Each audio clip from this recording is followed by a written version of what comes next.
a fini par être levé et d'autres événements, notamment à la Maison de la Culture Mouloud Mamri, ont pu avoir lieu. Mourad Zalouk Asmaït. Dans le cadre de la célébration du 39e anniversaire du printemps berbère, la Maison de la Culture Mouloud Mamri de Tizi Ouzou a organisé plusieurs activités culturelles réparties dans plusieurs localités de la wilaya. Les Algériens ont fêté aujourd'hui le 39e anniversaire du printemps berbère dans le but de remémorer la lutte d'un peuple pour son identité. Le 20 avril 1981 avait vu la naissance d'un mouvement populaire et à cette occasion, plusieurs activités ont lieu aujourd'hui à la Maison de la Culture Mouloud Mamri de Tizi Ouzou. Bien entendu, cette célébration est l'occasion pour revisiter les différentes étapes des événements du printemps berbère.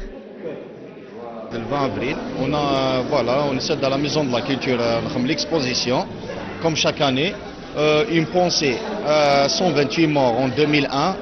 Chaque année, on informe des gens Le 20 avril 1980, des manifestations avaient eu lieu en Kabylie et Alger afin de réclamer la reconnaissance de l'identité et de la langue berbère. La wilaya d'Alger a finalement autorisé le FLN à tenir sa réunion du comité central le mardi 23 avril, pendant laquelle sera désigné le nouveau secrétaire général du parti.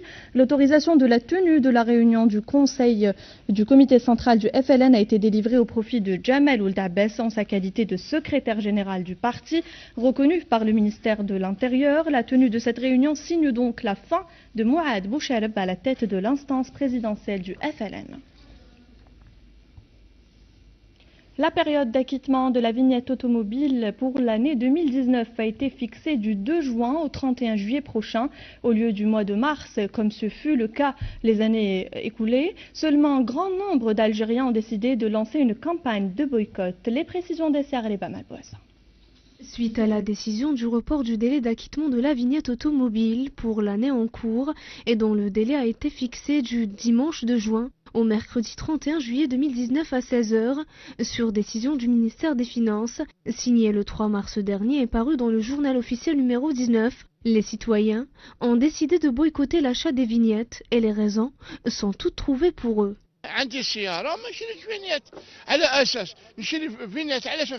J'ai une voiture, mais je n'achèterai pas de vignette. Pourquoi je l'achèterais?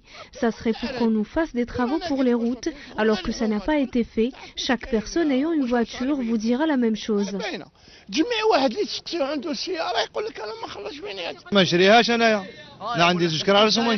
Je n'achèterai pas de vignette. J'ai 2 voitures, mais je ne compte pas l'acheter. Nous nous sommes tous mis d'accord pour ne pas l'acheter.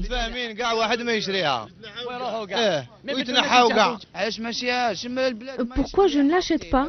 Eh bien tout simplement parce que notre pays va mal. Lorsqu'ils s'en iront tous, je l'achèterai. En soutien à cette décision de boycott, certains sont allés jusqu'à enlever ces vignettes des vitres de leur voiture. Ils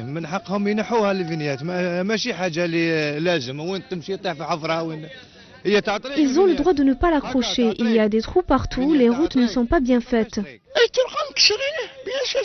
C'est tout à fait normal, les routes sont dans un piteux état.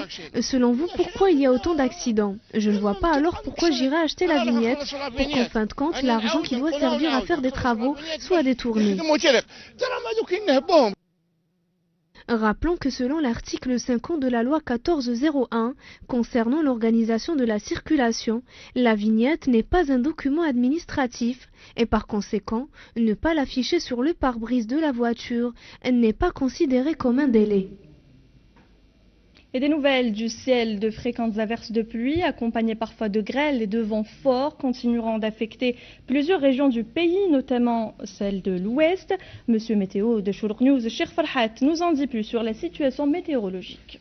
Pour les prochaines 24 heures, cette soirée, demain matin jusqu'à demain après-midi, on aura toujours un temps instable sur la majeure partie des régions nord, principalement cette soirée sur l'ouest où on aura des orages localement qui pourront être assez marqués avec des pluies, même de la grêle. Au sud aussi, la situation météorologique est un peu compliquée à cause des vents de sable, des vents très forts qui réduiront la visibilité parfois à moins de 100 mètres. Là, ça va quand même toucher un peu l'aviation, parce que la visibilité est très importante dans ce domaine-là. Mais le temps persistera pour les prochaines 24 heures sur l'ensemble des régions nord, avec des pluies parfois localement assez marquées, surtout sur les reliefs des Loire-Sinis, du Jura, l'Atlas midéen, même les Aurès. Et les vents de sable, les vents forts continueront de souffler assez fort sur les régions sahariennes, surtout pendant la journée, où ils réduiront toujours la visibilité. On a eu sur les dernières 24 heures 21 mm sur la région de Rélicène. Voilà généralement la situation météorologique. Alors prudence, prudence, prudence, surtout au sud. Un incident a émaillé les travaux de l'Assemblée générale ordinaire de l'UAFA le 17 avril dernier à Abu Dhabi, aux Émirats Arabes Unis. La FAF a annoncé ce samedi le comportement qualifié d'inélégant et de pitoyable qui déshonore le poste de responsabilité de vice-président de l'Union arabe qu'exerce Mohamed Al-Awrawa. Ce dernier a refusé de serrer la main aux membres du bureau fédéral. Amr Bahloul a indiqué l'instance fédérale dans un communiqué publié sur son site officiel.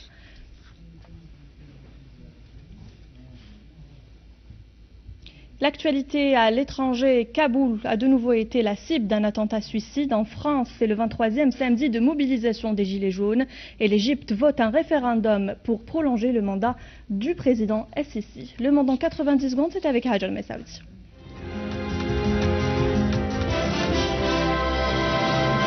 Kaboul, de nouveau la cible d'un attentat suicide. Après plusieurs semaines de calme relatif en Afghanistan, le ministère de la Communication a été attaqué ce matin par au moins 4 assaillants. Une explosion et des échanges de tirs ont été entendus pendant près d'une heure.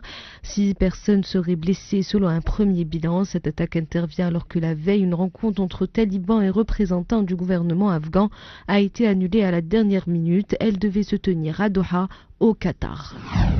Pour le 23e samedi consécutif, les manifestants se sont principalement donné rendez-vous à Paris à l'occasion de mobilisation des Gilets jaunes. Selon la préfecture de police, des dizaines de personnes ont été arrêtées à Paris. Plus de 10 000 contrôles préventifs ont été réalisés. 60 000 policiers et gendarmes se sont mobilisés en France, selon le ministère français de l'Intérieur. Le président égyptien Abdel Fattah al-Sisi s'est présenté tôt ce matin dans un bureau de vote au Caire. Comme lui, 62 millions d'Égyptiens ont été appelés aux urnes. Un référendum sur une révision constitutionnelle autorisant le président à exercer à prolonger son mandat, alors que la Constitution de 2014 ne permet d'aller au-delà d'un second mandat. Les résultats seraient dévoilés le 27 avril prochain.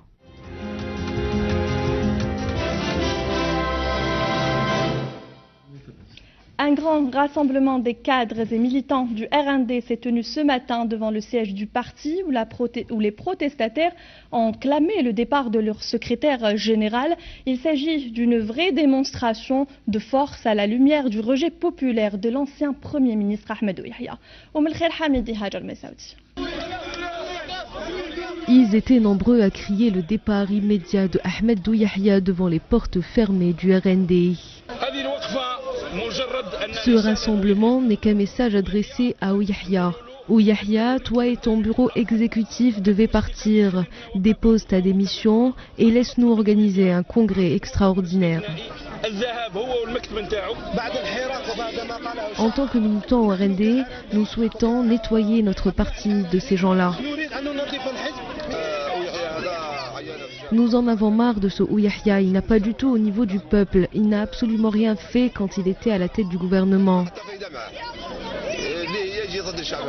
À la tête de cette mobilisation, l'ancien porte-parole du parti, Sadiq Chiheb, n'a toutefois pas hésité à accuser son ancien bras droit de trahison. Cela fait 20 ans qu'il berne les militants et militantes. Il a prouvé son échec dans le gouvernement et au sein du parti. Il a démontré sa trahison et maintenant que le peuple a pris conscience de ce qu'il a fait, il a révélé sa vraie nature. Face à cette manifestation, le Parti du Rassemblement National Démocratique a vite réagi via un communiqué publié sur sa page Facebook en tirant à son tour à boulet rouge sur Seddir Chiheb en disant, je cite: le nommé Seddir Chiheb, ancien secrétaire de la wilaya d'Alger, a regroupé ce matin un groupe qui ne dépasse 50 personnes étrangères au parti. Le RND dénonce un comportement anarchique et rappelle le caractère légal de la décision d'exclusion du parti prononcée par les instances. On en parle avec le principal concerné. Notre invité ce soir est Seddir Chiheb. Bonsoir Monsieur Chiheb. Bonsoir Madame. Vous êtes dirigeant au RND, vous êtes ancien porte-parole, mais vous êtes dirigeant du RND, vous êtes membre du Conseil national du parti, l'instance suprême du RND.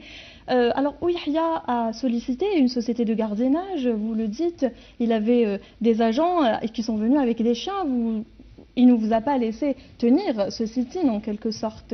Comment ça s'est passé l'organisation Non, tout à fait normal. Les militants ont répondu massivement à cet appel.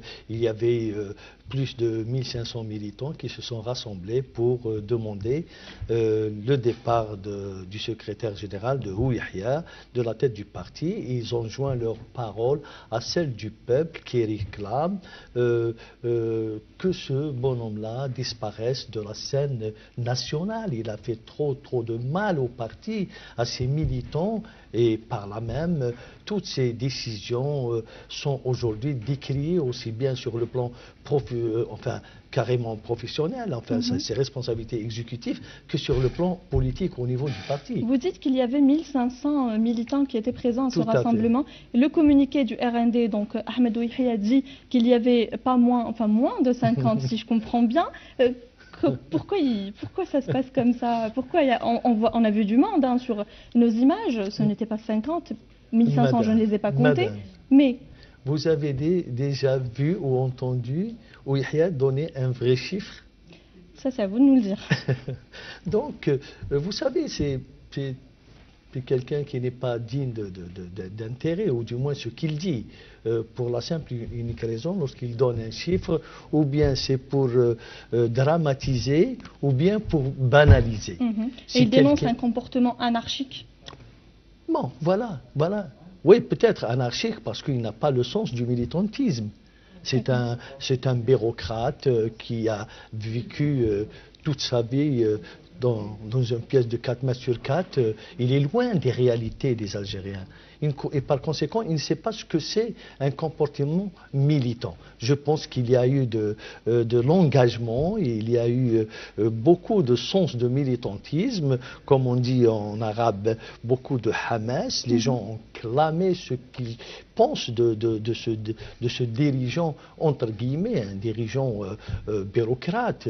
Voilà, maintenant il peut... est un bureaucrate? Tout à fait, un bureaucrate avéré, égocentrique, loin des réalités sociopolitiques de ce pays et des Algériens, et le constat, on est là. Toutefois, il semble garder en tout cas le soutien de la majorité du Conseil national. Est-ce que vous confirmez cette information?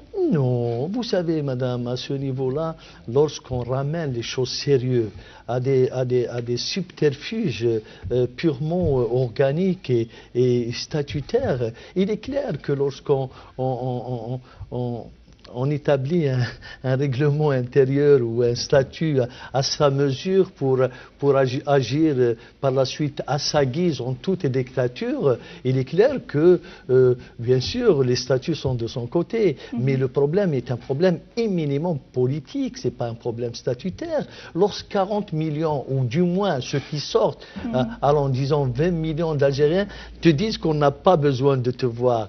Alors, ramener les choses du parti. Parce que le parti, c'est quoi? C'est l'émanation d'une partie du peuple.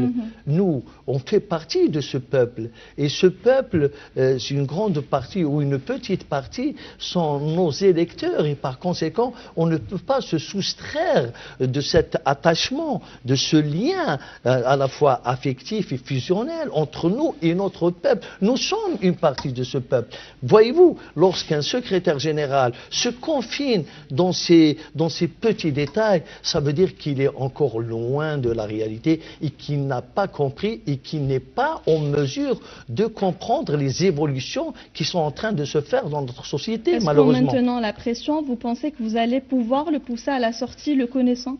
De toutes les façons. Le connaissant, ce n'est pas un bonhomme qui cède, c'est un bonhomme qui exécute des ordres. Si on lui demande encore de rester, il reste. C'est un bon exécutant, ce n'est pas quelqu'un qui est là parce qu'il a voulu qu'il soit là. C'est quelqu'un qui est là parce qu'ils ont voulu qu'il soit là. C'est un pion, un élément? Mais il n'a jamais été ce qu'il veut être, il a toujours été ce qu'on a voulu qu'il soit. Alors, moi, je suis sûr et certain, c'est ceux qui le parrainent, lui disent, écoute, tu te retires, parce qu'il y a eu des arrangements par ailleurs, il se retire. Si on lui demande de rester, il reste. Monsieur Chihab, je pense que l'opinion publique est au courant. Vous étiez en quelque sorte le bras droit d'Ahmedou Yahya, même quand il était au Premier ministère. Vous étiez son porte-parole au sein du RND. Vous étiez un petit peu son partenaire, on va dire, au sein de ce parti. Qu'est-ce qui s'est passé? Qu'est-ce qui a fait qu'aujourd'hui vous en arrivez là? Vous savez, l'opinion publique, il pense ce qu'il pense. Il est libre. Mais je pense qu'il agit sur des constats, sur du paraître. Alors que la vérité est autre chose. Nous avons eu toujours des divergences, de grandes divergences au sein du parti. Mais bien sûr, la discipline du parti aidant, l'intérêt du parti qui prend le dessus, et parfois les objectifs auxquels nous croyons prennent le pas sur certaines considérations. Mais moi, je peux vous dire que Yahya n'est l'ami de personne. Il n'est proche de personne. Lui-même dit que moi, je n'ai pas d'amis, j'ai des compagnons. Donc, je pense qu'il est plus juste de dire que nous avons eu un compagnonnage. Hein, au lieu d'utiliser le bras droit, le bras gauche, et tous ceux qui connaissent Yahya savent il n'a ni bras droit, ni bras gauche. Après lui, c'est le déluge. Nous qui ne connaissons pas Ahmedou Yahya, quand on voit la situation de loin, comme ça, on n'est pas à l'intérieur du parti, ni au Premier ministère, on voit en vous l'homme de confiance d'Ahmedou Yahya. Non, je suis l'homme de confiance du parti. Nuance. Moi, mes positions sont là pour défendre le parti, pas défendre, parce que très souvent, je n'ai rien à voir avec ce qu'ils prennent comme politique au sein de l'exécutif. Et au RND, le débat politique est pratiquement nul. Et par conséquent, moi, parfois, je prends des libertés pour donner de la contenance et rendre le parti visible. C'était ma tâche principale. Maintenant, dans tous les cas, quoi qu'on dise, dans la vie, il y a ce qu'on appelle, on arrive parfois à la croisée des chemins. Et à ce moment-là, chacun choisit son chemin. Moi, le chemin que j'ai choisi, c'est celui d'être du côté de la population. Ma place naturelle avec le peuple. Je ne suis ni un homme d'appareil, ni un homme d'un clan. Est-ce que vous diriez que cette guéguerre, entre guillemets, a commencé le jour où vous avez tenu ces propos, les premiers propos que vous avez tenus au début de ce hirak, où vous aviez dit que soutenir le 5e mandat était finalement une erreur? Vous avez été rappelé à l'ordre un petit peu par d'abord, elle a commencé au sein du bureau national, où le 18 février, où j'ai dit ce que je pense.